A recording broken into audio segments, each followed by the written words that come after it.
Stride by stride, every person on the face of the earth is chasing something. They are either pursuing acclaim, success, satisfaction, fulfillment, the perfect vacation, or just their idea of the perfect family in a photo frame. So while all of those goals seem drastically different, they remain the same at the core. Everyone is pursuing happiness. So we share that pursuit, but how do we get to where we are going? Fortunately for us, the ancient wisdom book of Ecclesiastes offers profound guidance for our pursuit of happiness. Now, we all want to be happy, don't we? That desire dwells deep down in our hearts. Looking at modern society, though, you think that we are all relatively happy. Endless entertainment is at our fingertips. World wealth is at an all-time high. 15,000 self-help books are published every single year. Robots will vacuum your house for you and then return to their little home in your kitchen unless they get stuck on the stairs, or for me, stuck on the cords, which is so annoying. Anyways, however, while life seems to be getting easier, people are not getting happier. Now, sociologist Greg Easterbrook explained the percentage of people who describe themselves as quote-unquote happy has not budged since the 1950s, though the typical person's real income more than doubled through that period. So happiness has not increased in Japan or Western Union in the past half century. The modern world was built on the foundation of people's collective pursuit of happiness. While we may have assumed that's what we were accomplishing, culture has clearly missed the mark. So as we launch into our studies on Ecclesiastes, please ask yourself this crucial question. What are you currently pursuing to make you happy? What is the thing you think is the key to the happiness locked away in your heart? Is it success, a job, a relationship, a trimmer physique, a different city, or a trophy on your shelf? Whatever comes to mind, please write it down and keep it in mind as we journey through Solomon's wisdom together. Fan, almost an F sound here, not van, but rather fan, and then hoch, with this very guttural sound. Van Gogh, not Van Gogh, not Van Gogh, but Van Gogh. And now you know. More videos here on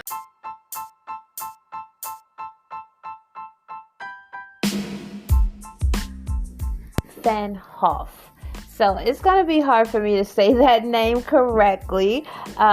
Just imagine this. So for Vincent van Gogh, a painter from the 19th century, the answer came easily. Vince wanted to be a famous painter more than anything. Creative energy seeped from his core, and he dreamt of nothing more than making art his life's work. So what did he do? He painted a lot, and he was a true prodigy. And his talent was unmatched and unmistakable. However, his creations went largely unnoticed. So with paint-covered hands, he collapsed his face as he dealt with debilitating letdown and financial meltdown.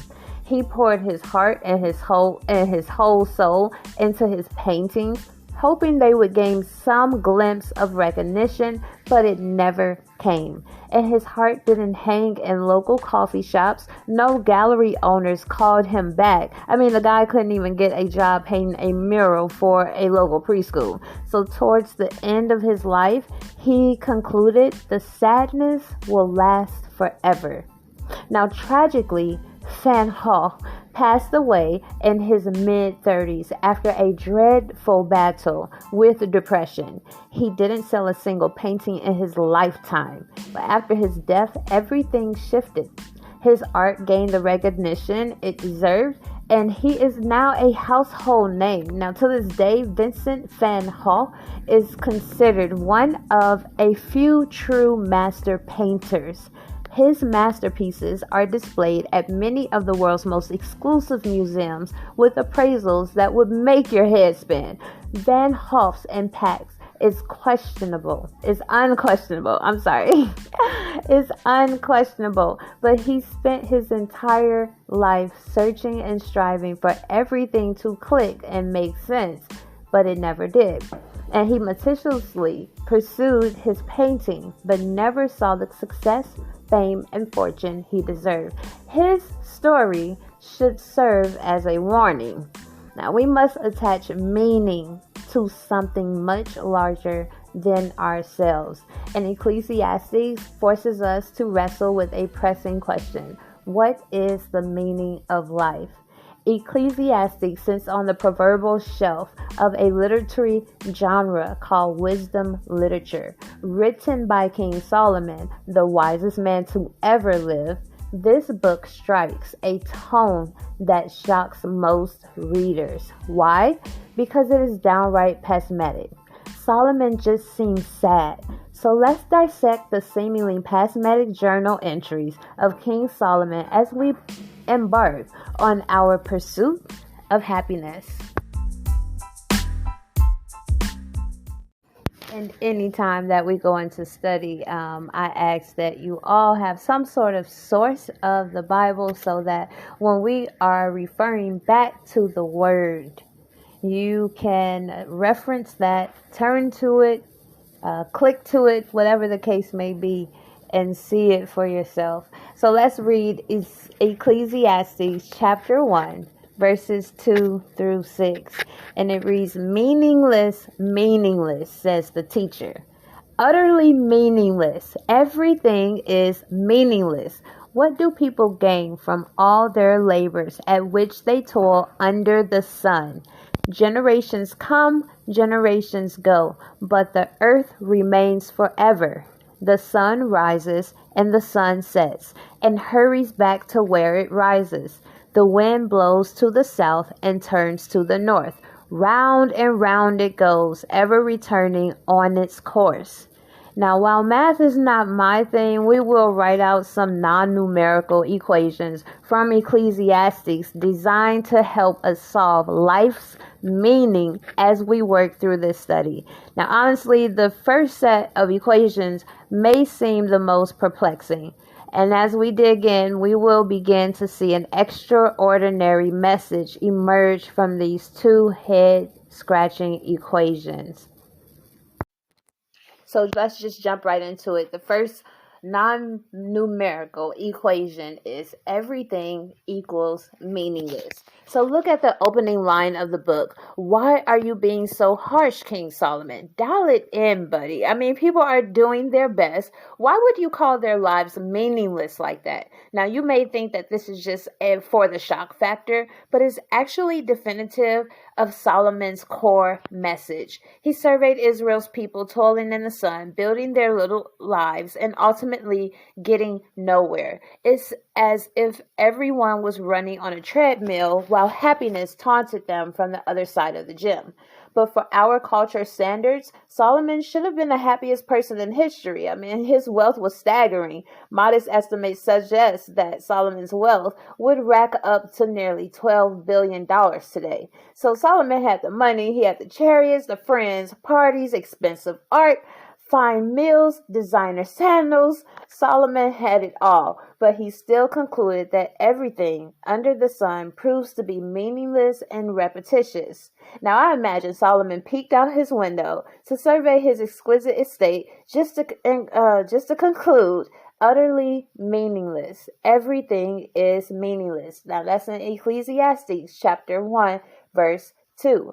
Solomon drives it home when he expounds on the repetition of creation. Look at his bleak description. He explains that the sun sets and rises while the tides move in and out, and it is an inescapable cycle. It's an escapable cycle. So do you ever feel like your life looks like that? You go to work or school, then you come back home and just do it again and again. You feel like your routines are like the tides and your responsibilities are like the sunrise.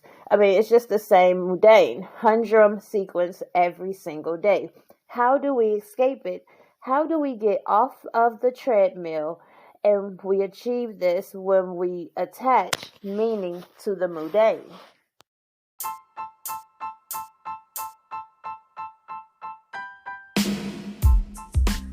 Now, our second non-numerical equation, eternity equals meaning. Now, I'm going to real quick light this candle, then blow it out and show you how quickly the smoke disappears in the air. There we go. 1, 2, 3, 4, 5, 6, 7. Okay, it's gone. So wow, 7 seconds. Now the Hebrew word for meaningless is hevel. It's spelled Hebel, pronounced hevel, which loosely translates as a vapor or breath. So think of when you exhale a deep breath in the middle of winter and a cloud of vapor pours from your lungs. It's there for a moment, then it vanishes. You can see it and perceive it, but it's not lasting. It's there for a moment, then it's gone. This is why understanding biblical language is so helpful. So Solomon's strategic use of hevel reveals his core argument. Everything is meaningless because it's not eternal. Your job won't last forever. Your wealth will run out one day. Your car will break down eventually. And not to be morbid, but your loved ones will eventually have funerals. Everything is temporary. It's just a vapor that's here for a moment, then vanishes into thin air. So a random reoccurring prepositional phrase is the guide map to escaping Solomon's confusing maze of meaning in Ecclesiastes.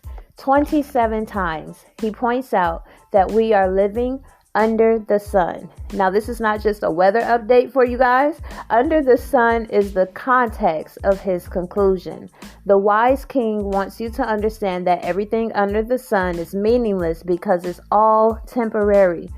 All physical creation has a shell life. You discover meaning when you attach an eternal mindset to your everyday monotony. Now, the world in front of you is only a snapshot of ultimate reality. The spiritual world, heaven, and God's kingdom make our vast universe look like a molehill next to Mount Everest. Live your life with that in mind and you will discover meaning. And Reverend Rick Warren explained, without God, life has no purpose, and without purpose, life has no meaning. Without meaning, life has no significance or hope. Life by itself has no meaning. Life in service to God is full of meaning. So that's your source of significance. Your physical life may be a fleeting vapor, but your soul is eternal. So wake up every day with that mindset and your life will radically change. Now, everything may be meaningless, but everything can bring glory to God. And we make meaning when we magnify God's amid the monotony of life.